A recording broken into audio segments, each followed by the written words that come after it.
Hello, and welcome back. And it's a spring day, although it's not very spring-like out in the garden here. And this is a Fred in the Shed 2 video, which means nothing is pre sort of organised, nothing's rehearsed. What you get is what is straight off the camera. Now then, this is going to be a solar type video. This is a little solar project that I've been thinking about doing for a very long time now. Now then, scattered around the garden we've got a lot of these solar type lights. I think you've all sort of, got these, haven't you? Nothing special. The missus quite likes these little solar lights that, as I say, light up all around the garden. They come on automatically and sort of go off when it gets light. And we've had quite a few of these over the years. Just a minute. It's got to kick the ball. But do you know what? The failure rate on these lights is horrendous. For example, we've got them running all around the garden here, and they work for, well, if you're lucky, they work for a few weeks. So they might just work for one season. You might just get one kind of summer out of them, and in the next year, even if you turn them off, and I've done all this, I've turned them off, taking these little things inside, and then the next year, switching back on, and well, one or two work. These work, but these ones, these cheap. I mean, to be fair, these are only £1 from the pound shop. These ones were a little bit more, but I've even tried replacing the little cell in there. You normally get a AAA cell. I've tried replacing those, but unfortunately, they really don't work. They just go for maybe 1 year, and that's all you get. So, it's a bit disappointing. And we keep buying them, and so I thought that I would use that large solar panel that I showed you last year, which I'm going to show you again in a minute, and buy a battery and connect them up, so they'd have a larger battery supply, and hopefully, they might work. So this is what we've got to get started on the project. This is what I showed you last year. We've got this 1.2 amp. Maximum 1.2 amp solar panel. We have a battery, a 12 volt lead acid battery, rated at 2.1 amp hours. That basically is an alarm battery. This is what you would have backing up your house alarm. 12 volt, of course, and then we had the solar controller, which I showed you last year, which is still in its packet, haven't even got it out, and that's the basic circuit. Hopefully the solar panel will charge the battery, that will, via the controller, will work the solar lights. Oh, and I also forgot to mention, picked up one of these little 12 volt trickle chargers. Yeah, I know it's cheating really. It's not using solar, is it? But obviously if the battery gets particularly low, because I have to keep an eye on the voltage, in the winter I can just top the whole thing up just using a little trickle charger. So yeah, that's about all I've got to work with at the moment. The first thing is to test this little lead acid battery, because I bought this last year. I can't even remember when I got it. It's been that long. But anyway, it's just been sat in the shed. I think it's probably been in there about 10 months or something like that. But pleased to say that it hasn't lost any voltage on it. That's still showing 12.6 volts. So that's quite impressive, really. I haven't charged it. That's as it came via China, I suppose that came from. So anyway, so I'm going to have to step that voltage down. The LED solar lights generally run on 1 or 2 AAA or AA cells. So that's 3 volts or even 1.5 volts, which always amazes me how they actually work on that voltage, but that's what they've been stepped down to. So I've got this little thing, which I bought this last year, and no instructions with it at all. It just comes in a little cellophane packet. It was only, I think, less than a couple of pounds from China, but I'm pretty sure this is a step down transformer, a very low ampage step down transformer. So I just need to connect this up to the battery in the voltmeter now, just to basically make sure that I've got it right. It could go bang. If it does, I'll video it. I'll put it up. I'm not quite, but I'm pretty sure this was the step down. I think it's got a very tiny little sort of screw adjustment there. So anyway, so we're going to connect that up. I've connected it and nothing went bang. You're all disappointed, didn't you? No, nothing went bang, and a little LED came on. And then moving over to the meter there, let's step that down to 5 volts. So that's 12 volts down to 5 volts, reasonably steady. Right, so I've got a little micro screwdriver, so in theory, if I just turn this screw, we'll go anti-clockwise. Yep, there you go. It's quite nice and sensitive as well. So this little tiny adjustable power, well, is it a transformer? I suppose it's a transformer, isn't it? There we go, that's coming down. I don't know quite how far we can go down, but if I set this at about 3 volts, there we go. So that's now down to 3 volts. So I can, I think I'm going to have to do a little bit of wiring on this, just do a bit of soldering, just to get some wires, you know, properly attached to that, and then go out, give it a go on the solar lights, and hopefully 3 volts should get them working. Right, so there we go. Just simply soldered on a couple of wires. Just to make that a little easier. Eventually, you know, what I'll do is when I get all this working, I'll probably have to build up some kind of control board, and these have got little mounting screws there, quite conveniently sort of mount all of this on some kind of control board. It'll look like something out of Frankenstein. But hopefully it will work. Right, anyway, I just need to go out and test those lights now. So this is what you sort of typically get on these cheap kind of sort of solar lights. You get this sort of like solar charging station, if you like, with a very kind of cheap solar cell, and inside I think it says it contains one AAA 1.2 volt 600 milliamp nickel metal hydrate battery. So it's not even lithium ion, and basically it's just not enough, you know, just how one battery can light up all of those lights and hope to keep them on for the majority of the sort of night time. I honestly don't know, but it does switch on and off.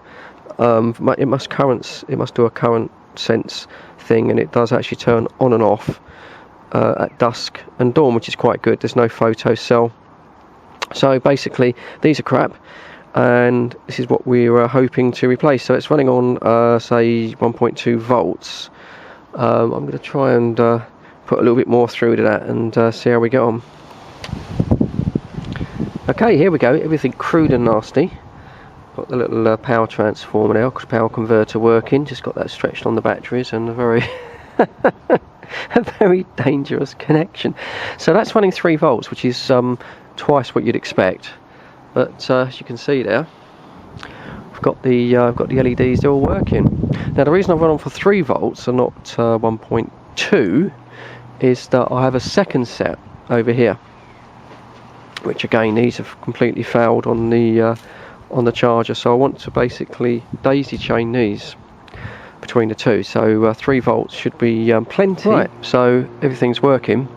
Obviously, as you move along the line of little LEDs, the voltage is going to drop, as it's just like one continuous sort of circuit. It's not a kind of looped ring circuit, and obviously when we get towards the end here, they're getting a little bit dim. So not much I can do about that, I suppose, unless I actually do make a ring circuit, but I don't think I'm going to bother. You know, this is still a massive improvement over what we had before. So in theory then, the little 12 volt battery is going to work. I just need to now sort of figure out a control panel. Right, welcome back. So here we are, everything being bench tested traditionally on the dining room table. Fred in the shed too. Now I have to have a little confession to make, and as this is Fred too, I own up to all these things. Now in my eagerness to get this charge controller finally working, bearing in mind I've had this for about 9 months, and trying to decipher all of the operating instructions, whilst doing the wiring up to the string of LEDs there, I completely forgot about the little sort of voltage regulator. So I went and wired the bloody LEDs straight into the charge controller there, and pumped 12 volts through them. And they went extremely bright, and I thought, God, that's really, really, really bright. And then of course I realised, and they went off, and I thought, oh shit, and I quickly disconnected them. And I very gingerly put in the voltage regulator, and just dropped about sort of 3.2 volts through them. And thankfully they've come on. So thankfully I got away with that. I think it's just that there's so many LEDs in there that they was able to absorb the current. I think if I had put a single one on, like I was sort of testing with this one, I think I would have blown the arse out of it. Anyway, it's things you do, you get caught up. So right, just to recap what I'm doing here.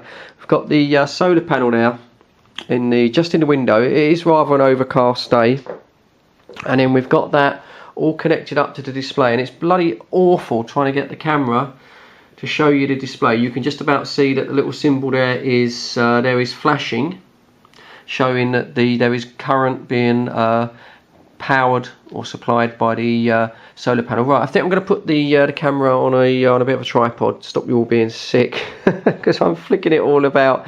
And I'll just go through some of the functions of the charge controller, what I've made out, and we'll have a look also at how much power the solar panel is outputting, and hopefully the charge controller there is actually keeping an eye on that, and it's keeping it set at a regulated level, so you're not going to overcharge the battery. Right, just going to run through some of the display functions on the charge controller, and excuse the funny angle, but I've been really trying to struggle with the reflections. I found it, okay, but the menu controls are a little bit clunky. The buttons aren't particularly responsive, and I guess that's reflected in the price. But basically now, look, we're showing that we've got 12.7 volts in the battery. That's good, because when we started we had 12.4, didn't we? So we've already charged the battery up slightly.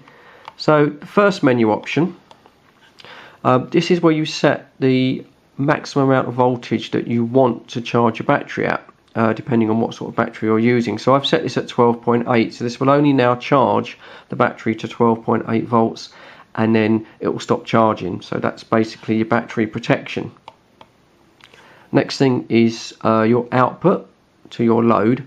This is set at 12.6 volts. You can go up or down, and you can lower it. That's fine for me because I'm using that voltage controller anyway, so that's no problem. Then you've got the low voltage cutoff. Now what will happen is this is monitoring the battery, of course. So basically, if the battery drops below 10.7 volts, then it will automatically switch off your load, so you don't completely discharge your battery. And that's quite a good feature. Then you've got a built-in timer. You can either have your load, because this is a solar charger, you can either have your loads on basically all of the time, and you can manually switch it on and off via this button, or you can have it on a dawn to dusk setting, so it comes on obviously when it gets dark and goes off when it gets light. Or you can have I've set this here. This is a dawn to dusk setting with a timer cutout. So what I'm saying is, well, when it gets dark, it can switch on the load, which in my case is going to be the lights, and then after 6 hours, when everyone's gone to bed, of course, it automatically switches those off, which saves the battery. And then finally, it automatically detects what type of battery you have. A 601 in this case is an old-fashioned lead acid battery, but if you're using a more modern sort of metal hydrate or something like that, it'll automatically detect it for you. And I think that's about it. Yep, and then it goes back to the display again. So it's actually quite intuitive. You can't really sort of knock it for the sort of functions. The 6 hour thing is particularly good. That is adjustable sort of up and down. Probably up to 24 hours or down to 1 hour, I suppose. So yeah, that's quite handy. Also, we've got two USB ports on the front as well. I believe they're actually rated at 3 amps, so that's quite high. Certainly more than you'll need to charge a phone, but just that's quite useful, if you're actually going to use this in sort of like a workshop or something. And overall, yeah, they say the buttons, yeah, a little bit clunky to get into the menu system. It threw me out for a little bit because you have to hold down the menu button probably for a good 10 seconds, I reckon, before it actually activates the menu. Normally on most things nowadays, you hold it down for 2 or 3 seconds. So the instructions aren't particularly intuitive in that respect, and that took me a little bit of a while. But then maybe maybe that's because I'm getting on a bit, or maybe it's me, I don't know. But overall, what did I pay for this? I can't remember. I have a feeling it was about £6 or £7 delivered from China. I mean, come on, with a display as well. You can get these cheaper. I think you can get these for about sort of £3 or £4, but you don't get your display. Can't moan, can you? So yeah, overall, yeah, quite impressed with that. So I say, shame the buttons are a little bit clunky, but you sort of learn to live with that. Right, okay, I'm hoping you can see both displays. Suffering a little bit of a reflection issue here. So firstly, on the little solar charger here, I'll just show the controller. It gives you a rough idea of how much power is in your battery. So it's saying that I've got 12.4 volts currently in the battery. So I'm just going to test that on the power on the voltmeter here. And okay, the voltmeter is actually saying 12.51. So yeah, not sort of micro accurate on the little controller, but I suppose that's good enough. Right, next we're going to just go on to the solar panel itself, and we're just going to have a look, see what voltage we're getting from that. And there you go, 18.25 volts, and that's on a cloudy day as well. That's not in direct sunshine, and yeah, that's on a fairly sort of cloudy day. So yeah, dipping down slightly. So that's quite impressive for that solar panel. So of course now, if that was going directly into the battery and you wasn't using a charge controller, you're very quickly going to overload that battery. That's quite a bit of charge going into your battery there. Certainly on a small little sort of alarm battery like I'm using here. Right, so what we're going to do now is just test the lights. So what I'm going to do is, off camera, I'm going to carefully just lift the solar panel away from the window and place it flat on the ground, and that should simulate night time, and hopefully we should see those lights come on. Famous last words.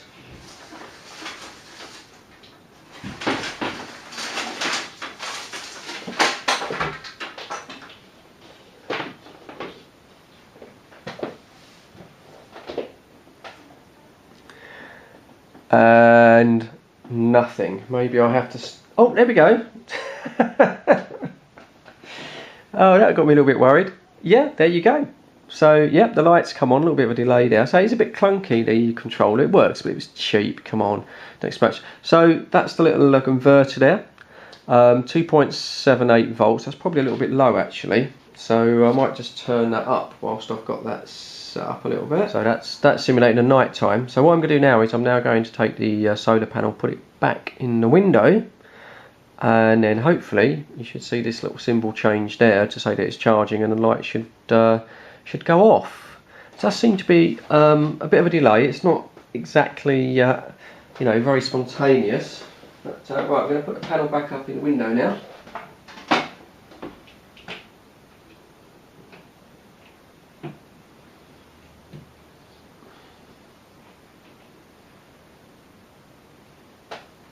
And there you go. And they went off. Okay, I think I've punished you enough. I think you've all seen enough now. I think you must be pretty bored of this by now. So what I'm going to do, I'm going to bring this one now to a close. Not really much else to show you. I will continue work on this solar project when I get some time. Next thing now is to start mounting everything on a board, make a nice sort of control board. Then obviously move it all outside and work out what solar lights I'm actually going to sort of control. But that's all going to be coming up in the future. You'll have to wait for that video. I'm not quite sure when I'll get a chance to get around to that. I've got a few other little projects going on. I'm still doing the little SS9900 radio calling box, which is taking about 4 lifetimes to do. Yeah, I know, but that one will be coming up shortly on Fred in the Shed 1, and also the Fred in the Shed 2, warts and all, because I did cock that one up actually. And I'm going to show you that when I put that video up. But that will be it probably in the future. I can't tell you when, obviously when I get round to sort of finishing it. But for now, so you're going to check out on this one. Yeah, cheers, thanks for watching. Please subscribe if you want to see more videos like that. If you want to keep up with this project, then click the automatic notification. You'll get a little email when I put another video up on this channel. Can't tell you when that's going to be, You know, a little bit busy going back to work and things, but I'll do my best for you. But yeah, thanks for sticking with it, and cheers for supporting Fred in the Shed too. I think we've got about 80 subscribers now. Sorry, I haven't checked, but we're getting roughly about sort of 60 or 70 people viewing the videos. It's not a lot, but you know, I'm trying to build it up, and yeah, please come back and view. Anyway, enough of that. Cheers, thanks for watching, and I'll catch you all on the next one. Stay safe.